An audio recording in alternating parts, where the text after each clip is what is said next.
Hello student, आप सभी का जीपीसी चित्तौड़गढ़ की यूट्यूब चैनल पर स्वागत है। मैं Jairaj Singh Meena, senior lecture computer engineering, government polytechnic college Chittorgarh. आज आपको पेपर जो 2016 का पेपर है उसका पार्ट सेकेंड की क्वेश्चंस को सोल्व करके बताऊंगा इस वीडियो के अंदर। तो शुरुआत करते हैं। चलो, ये 2016 का पार्ट सेकेंड है। पार्ट फर्स्ट अपन पहले इसमें जो है डिस्कस कर चुके हैं। इस वीडियो में अपन पार्ट 2 के बारे में डिस्कस करेंगे।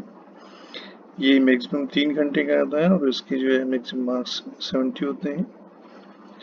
इसमें से 8 क्वेश्चन होते हैं, उसमें से पहला क्वेश्चन जो है अपन को अनिवार्य रूप से करना पड़ता है और बाकी 6 जो है 5 क्वेश्चन करने पड़ते हैं। तो पहला क्वेश्चन देखिए, जो दो नंबर के क्वेश्चन आते हैं, 2 मार्क्स के क्वेश्चन आते हैं और 100 टाइप क्वेश्चन आते हैं। पहला क्वेश्चन इसमें बताया है, व्हाट आर द कीवर्ड्स। इन कीवर्ड्स क्या होते हैं? तो इसके बारे में मैंने आपको पहले भी बता चुका हूँ कि सी प्रोग्रामिंग लैंग्वेज में 32 कीवर्ड्स होते हैं जिनके सी प्रोग्रामिंग लैंग्वेज में इस्तेमाल किया जाता है और ये एक प्रकार के रिजर्व वर्ड्स होते हैं।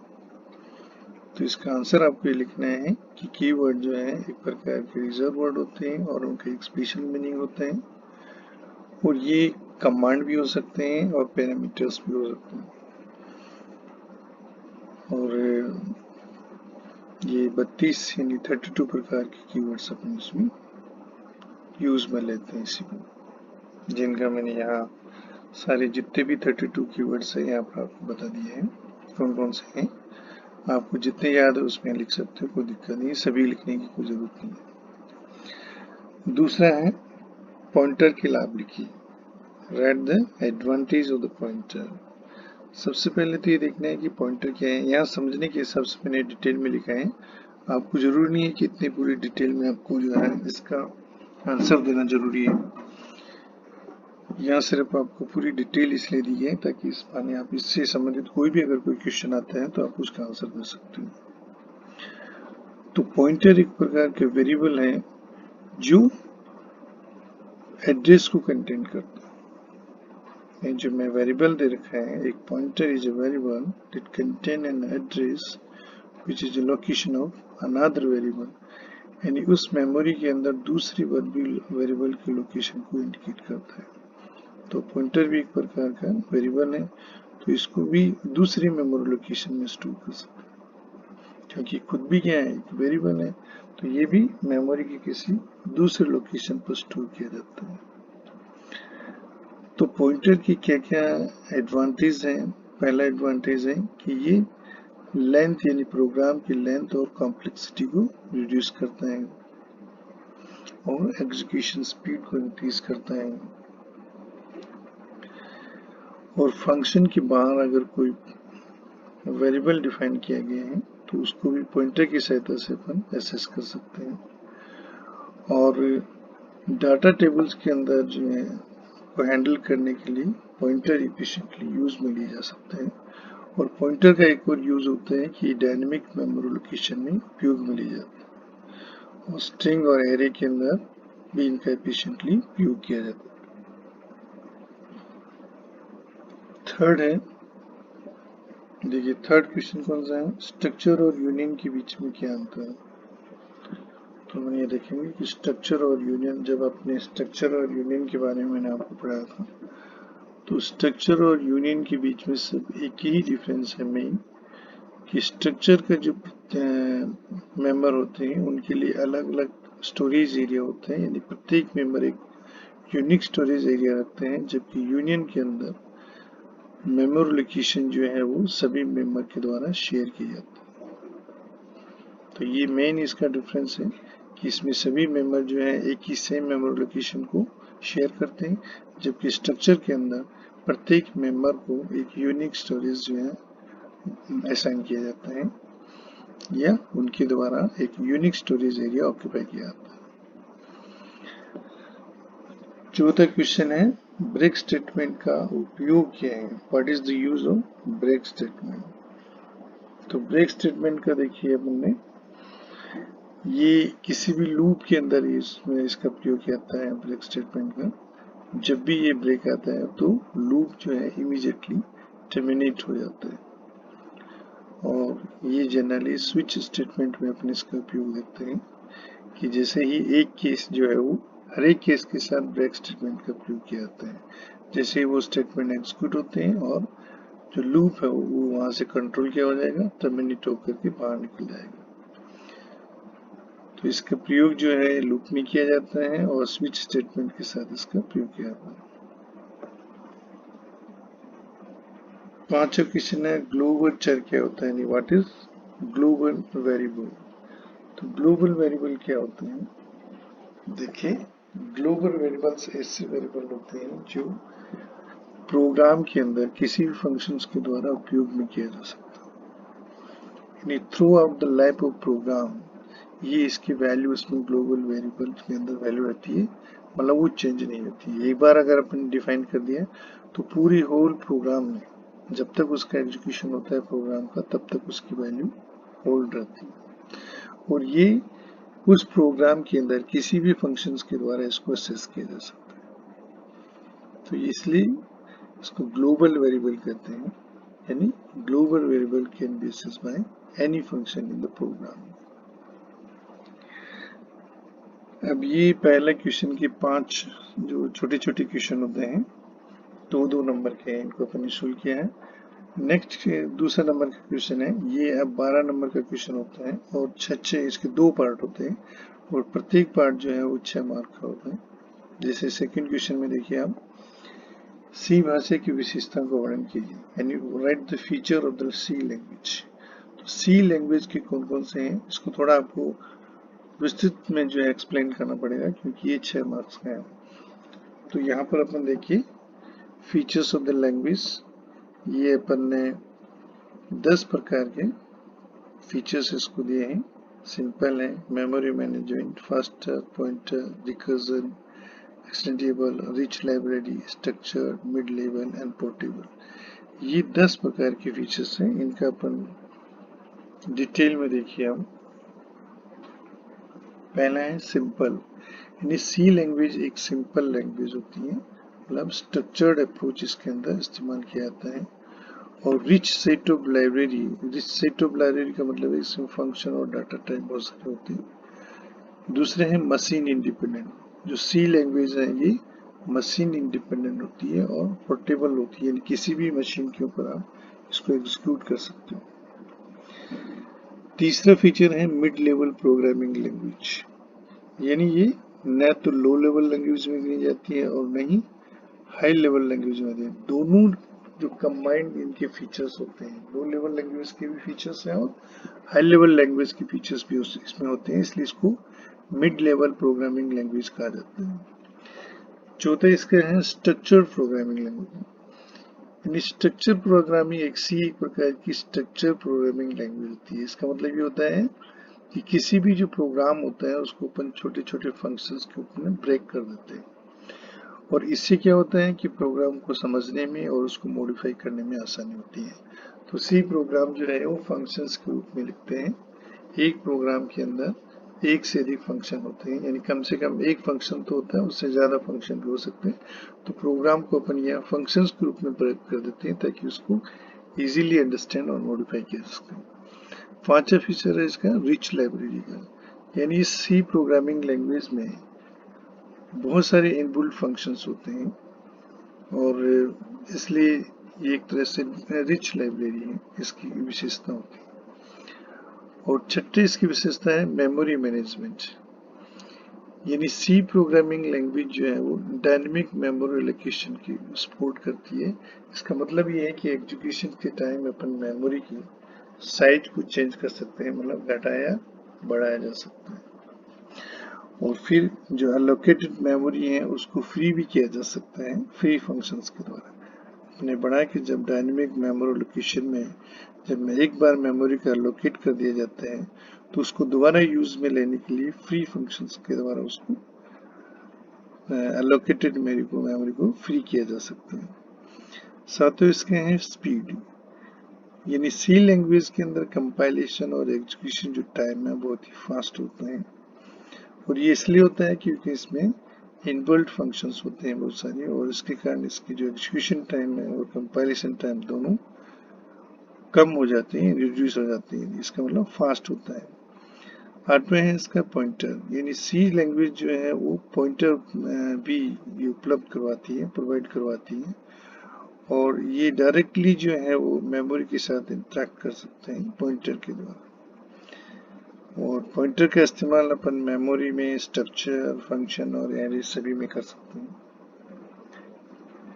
नवा इसका जो फीचर्स है वो है रिकर्जन, यानी सी लैंग्वेज जो है वो फंक्शन को फंक्शन में कॉल कर सकते हैं, यानी जब कोई फंक्शन अपने आप को कॉल करता है तो उसको रिकर्सिव फंक्शंस कहते हैं, और इस प्रक्रिया को रिकर्जन कहा जाता है, क्योंकि इसके बारे में अपन पहले पढ़ चुके हैं कि रिकर्जन क्या होता है। तो रिकर्जन एक ऐसी टेक्निक है जिसमें फंक्शन अपने आप को ही कॉल करता है। और 10वां जो इसका फीचर है वो एक्सटेंसिबल है, यानी कोई भी जो सी लैंग्वेज है ये किसी भी नए फीचर्स को इजीली अडॉप्ट कर लेती है, यानी रिजिडिटी नहीं होती इसमें, बाकी ये क्या है इजीली किसी भी नए फीचर्स को अडॉप्ट कर सकती है। तो ये 10 प्रकार के फीचर्स होते हैं सी लैंग्वेज के, जिसके बारे में अपने विस्तार से वर्णन किया है।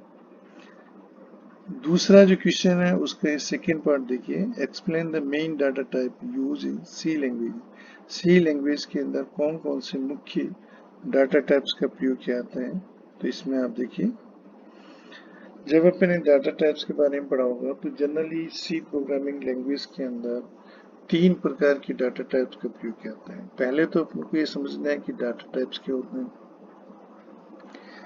यानी डाटा टाइप्स ये बताते हैं कि वेरिएबल जिस जो है उसमें किस प्रकार के डाटा को स्टोर किया जाना है। यानी डाटा टाइप को अगर वेरिएबल के साथ उपयोग में ले रहे हैं तो उस वेरिएबल के अंदर किस प्रकार के डाटा स्टोर होंगे, ये बताता है अपन को डाटा टाइप। तो जब भी अपन वेरिएबल डिफाइन करते हैं सी लैंग्वेज के अंदर तो कंपाइलर उस वेरिएबल को अपने आप मेमोरी एलोकेट कर देता है, और ये एलोकेशन किसके आधार पर करते हैं, वो डाटा टाइप के आधार पर करते हैं। जैसे मान लो इंटीजर है तो वो 2 बाइट भी कर सकता है, 4 बाइट भी कर सकता है। फ्लोटिंग है पॉइंट है तो उसको 4 बाइट कर सकता है। जैसे डबल है तो उसको 8 बाइट करता है। कैरेक्टर है तो 1 बाइट करता है। तो ऐसे भिन्न भिन्न प्रकार की जो है अमाउंट ऑफ मेमोरी को एलोकेट किया जाता है on the basis of data type.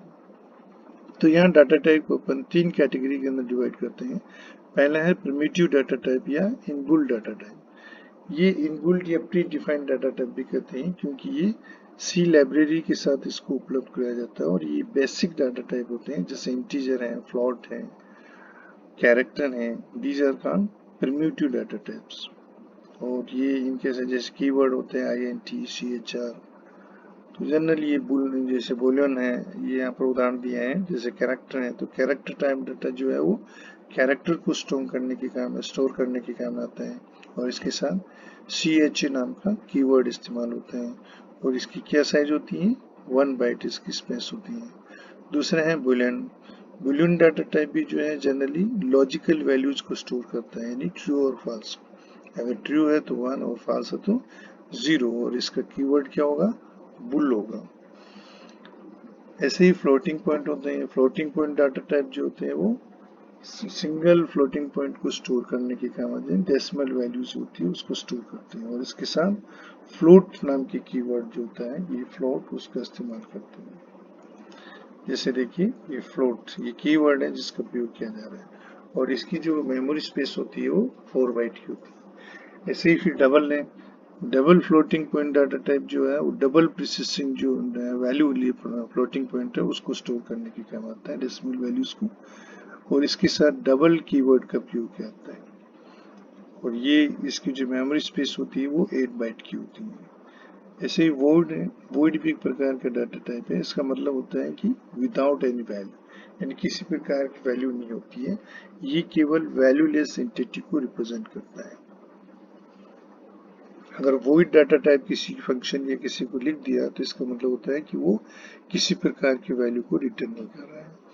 दूसरा है जैसे ड्राई डाटा टाइप।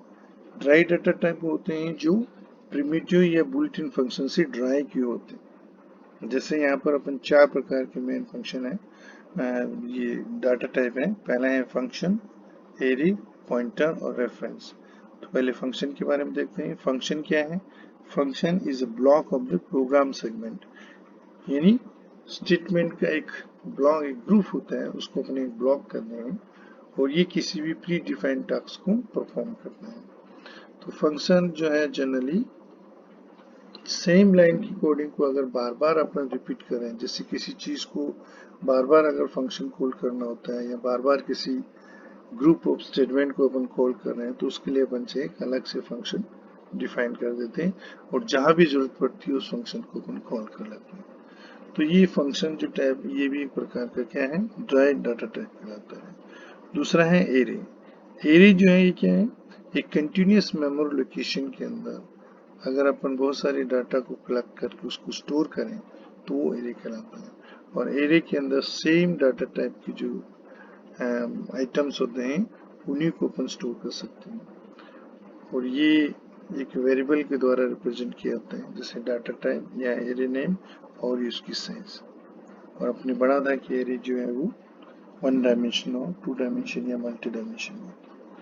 तीसरा है पॉइंटर। पॉइंटर क्या है? पॉइंटर एक सिंबॉलिक रिप्रेजेंटेशन होता है एड्रेस का, यानी उस एड्रेस को इंडिकेट करता है जहां पर वेरिएबल की वैल्यू को स्टोर किया गया है। और कॉल बाय रेफरेंस होते हैं क्योंकि इसमें एड्रेस के द्वारा पैरामीटर या आर्गुमेंट को पास किए जाते हैं। और डायनेमिक डाटा स्ट्रक्चर को भी ये क्रिएट करता और मैनिपुलेट कर सकते हैं। इसका ये देखो, डाटा टाइप लिखेंगे, उसके बाद में एस्ट्रिक और ये वेरिएबल नाम या पॉइंटर का नाम जो भी है उसको लिखेंगे। चौथा है अपने पास reference. When a variable is declared as a reference, it became alternative name for existing variable. Reference क्या होता है? जब किसी existing variable को अगर कोई अल्टरनेटिव नाम अपन उपलब्ध करवा देते हैं तो वो रेफरेंस द्वारा उसको डिक्लेयर करना पड़ता है। तो कोई भी वेरिएबल जो है, कोई भी रेफरेंस उसको डिक्लेयर कर सकते हैं बाय पुटिंग, ये एक एम्परसेंड साइन है, एम्परसेंड साइन को अपन पुट करके किसी भी वेरिएबल को रेफरेंस, रेफरेंस भी क्या है? रेफरेंस एक उसको एड्रेस को रेफरेंस कर रहे हैं, तो किसी वेरिएबल के साथ एम्परसेंड साइन को पुट करके उसको अल्टरनेट नाम दे सकते हैं। और तीसरा है यूजर डिफाइंड डाटा टाइप। ये ऐसे डाटा टाइप होते हैं जो यूजर के द्वारा डिफाइन किए गए थे। अपन ने पहले भी वीडियो में पढ़ चुके हैं, दो तीन, जैसे स्ट्रक्चर है, यूनियन है, एन्यूमरेशन जैसे एन्यूम और टाइप डिप, ये यूजर डिफाइंड डाटा टाइप होते हैं। पहले अपन स्ट्रक्चर को देखते हैं। स्ट्रक्चर के बारे में अपने पढ़ा कि स्ट्रक्चर भी एक प्रकार का यूजर डिफाइंड डाटा है। और स्ट्रक्चर क्रिएटेड डाटा टाइप, ये क्या होता है? भिन्न भिन्न प्रकार के, यानी डिफरेंट प्रकार के डाटा टाइप्स को अगर एक सिंगल टाइप में अपन को रिप्रेजेंट करना हो तो स्ट्रक्चर का उपयोग किया जाता है। ऐसे ही यूनियन होता है। यूनियन और स्ट्रक्चर दोनों भिन्न भिन्न प्रकार के एक से अधिक डाटा टाइप्स को एक सिंगल टाइप के अंदर रिप्रेजेंट करते हैं, एक सिंगल टाइप के अंदर डिक्लेयर कर सकते हैं। अंतर सिर्फ इसमें यही है कि ये जो स्ट्रक्चर के जो मेंबर हैं, ये हर एक के लिए अलग अलग स्टोरेज एरिया होते हैं, जबकि यूनियन के जो मेंबर होते हैं उनके द्वारा एक सेम मेमोरी लोकेशन को शेयर किया जाता है, यानी all members share the same memory location. और जबकि इनके लिए अलग अलग मेमोरी लोकेशन होते हैं और इसमें एक मेंबर को एक समय ही अपन वैल्यू असाइन कर सकते हैं, जबकि स्ट्रक्चर में ऐसा नहीं है। स्ट्रक्चर में इसमें ऐसा क्यों है? क्योंकि मेमोरी शेयर हो रही है। अगर किसी मेंबर को अगर वैल्यू असाइन कर देंगे और नेक्स्ट अगर दूसरा तो वो उसके द्वारा ओवरलैप हो जाते हैं, इसलिए एक समय के अंदर एक ही मेंबर को वैल्यू असाइन की जाती है। फिर ये एन्यूमेट भी एक प्रकार के यूजर डिफाइंड डाटा टाइप होते हैं और मोस्टली ये जो है कहाँ होता है? ये इंटीजर कांस्टेंट होता है, यानी किसी जो उसका पैरामीटर्स होते हैं या न्यूमरेटर्स होते हैं उनको जीरो से लेकर के शुरुआत होती है, यानी कोई भी इंटीग्रल वैल्यू कांस्टेंट की वैल्यू को असाइन कर सकते हैं। जैसे यहाँ देखिए एन्यूम स्टेट, और ये क्या है? इसके एन्यूमरेटर्स हैं जिनकी वैल्यू या तो 0 होती है, 1 होती है। ऐसे ही 0 से स्टार्ट होते हैं और आगे चलता रहता है। नेक्स्ट है टाइप डिप। टाइप डिप जो होता है ये नए मतलब पुराने डाटा को अगर कोई है उसको अपन नए डाटा से कर सकते, जैसे अपने ये एक अनसाइंड कैरेक्टर है, ये अपने पास है, इस ये लंबा है, इसको अगर शॉर्ट रूप में अपन दिखाना चाहें तो typedef user data type का प्रयोग होता है ये, फिर उसके बाद में इसके द्वारा ही उसको रिप्लेस कर दिया जाता है। तो ये न्यू डाटा टाइप हो गया, ये करंट डाटा टाइप है, और ये टाइप डिप एक कीवर्ड होते हैं जिसकी सहायता से अपन किसी भी करंट डाटा टाइप को एक नई डाटा टाइप के अंदर डिफाइन कर सकते हैं, एज नई एक डाटा टाइप के रूप में अपन डिफाइन किया जा सकता है। अब ये देखिए तीसरा जो क्वेश्चन है अपने पास में, आज ये अपन पहला और दूसरे क्वेश्चन के बारे में डिस्कस किए हैं। नेक्स्ट वीडियो के अंदर अपन तीसरे और चौथे क्वेश्चन के बारे में डिटेल से जो है वो एक्सप्लेन करेंगे, उसके अंदर डिस्कस करेंगे। तो आपको ये ध्यान रखना है कि किस तरह के क्वेश्चन कितने मार्क्स के आ रहे हैं और उस मार्क्स के अनुसार ही उसका आंसर लिखना है। अगर कम मार्क्स के क्वेश्चन है तो उसमें थोड़ा छोटा आंसर लिखना है, और अगर ज्यादा मार्क्स के हैं तो उसमें थोड़ा आपको डिस्क्रिप्टिव टाइप के यानी ज्यादा एक्सप्लेन करना है, और ढंग से जहां अगर डायग्राम आ रहा है तो उसको अंदर डायग्राम अपन इजीली डिफाइन करेंगे तो इजीली उसमें समझ में आ जाएगा। तो आज इस चैप्टर को यहीं दूसरे क्वेश्चन तक है, उसके नेक्स्ट उसके अंदर अपन जो है तीसरे और चौथे क्वेश्चन को डिस्कस करेंगे। Thank you.